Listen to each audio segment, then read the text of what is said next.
Harry and Meghan are leaving the royal family? What? What's gonna happen to her royal wardrobe? And the jewels? So many questions. But don't worry, we're about to dish on it all. Happy 2020 and welcome to Royal Roundtable. I'm Page 6 style editor Alana.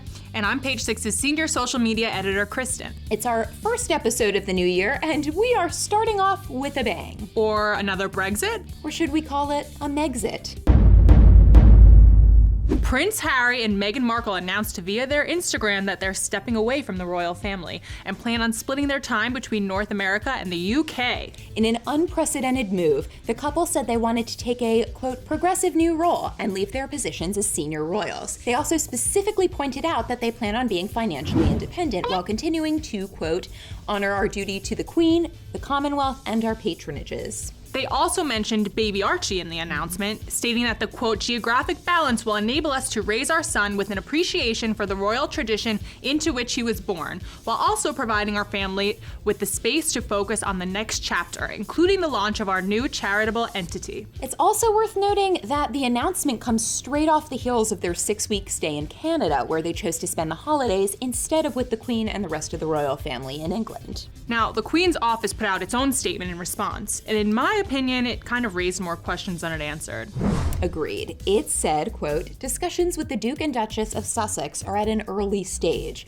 We understand their desire to take a different approach, but these are complicated issues that will take time to work through. Following the statement, a source close to the royal family actually told Page 6 that Buckingham Palace was totally blindsided by Harry and Meghan's announcement. The source said, quote, if they had consulted with the palace first, they would have been asked to hold off their announcement to work through the complicated issues first. Obviously, there's a lot to unpack here. Kristen, what are your thoughts? I have so many thoughts, I don't even know where to begin. But first of all, I want to say that I love this for them, because it clearly has not been working out for Meghan being in the royal spotlight. There's been so many rumors about her feuding with William and Kate, with the Queen. She's a diva, all her royal aides are quitting. It's been never ending, and I think that they'll be way better off in LA, where Megs belongs. But beyond that, there's one thing I really want to know.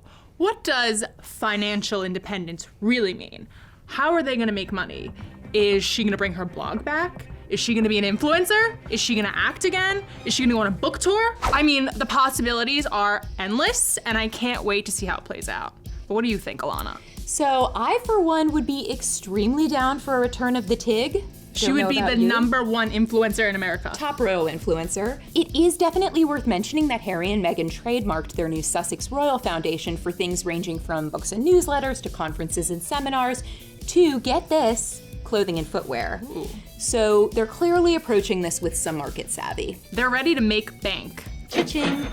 Well, of course, we have our own opinions, but do you know who had even more opinions? The good old internet. Not surprised.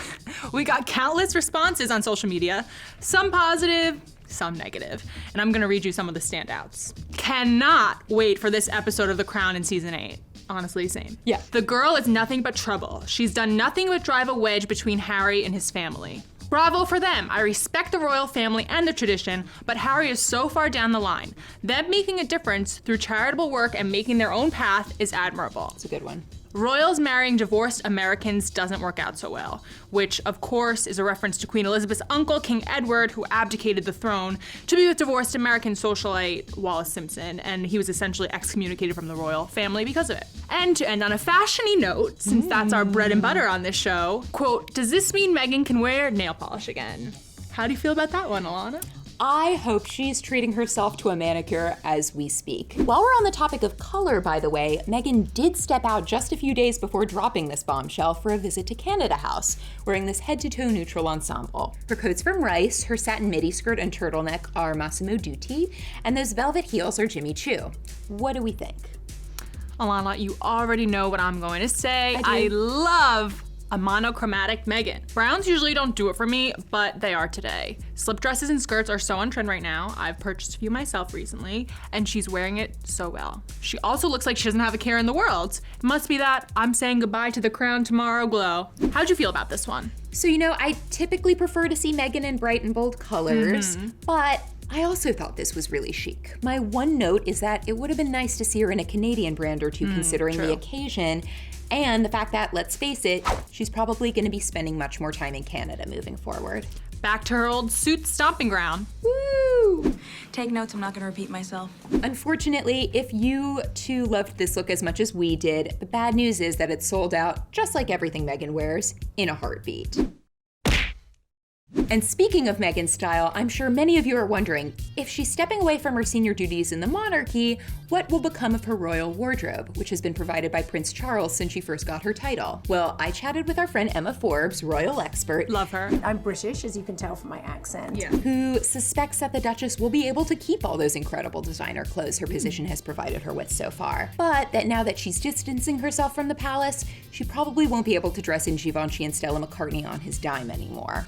Makes sense. What about gifts? Because I know she wasn't allowed to accept freebies in the past. Correct. And according to Emma, that could very well change now that she and Harry are rewriting the rules.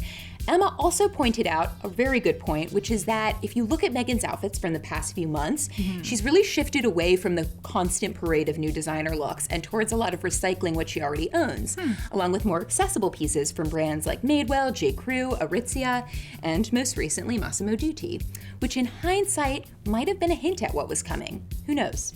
Well, we will certainly be paying close attention as this story unfolds. Do you think we might be seeing Meghan at the Met Gala this year? Or the Oscars? Time will only tell. Stick with page 6 for all royals news, and of course, we will still be following all the royal fashion. Bye!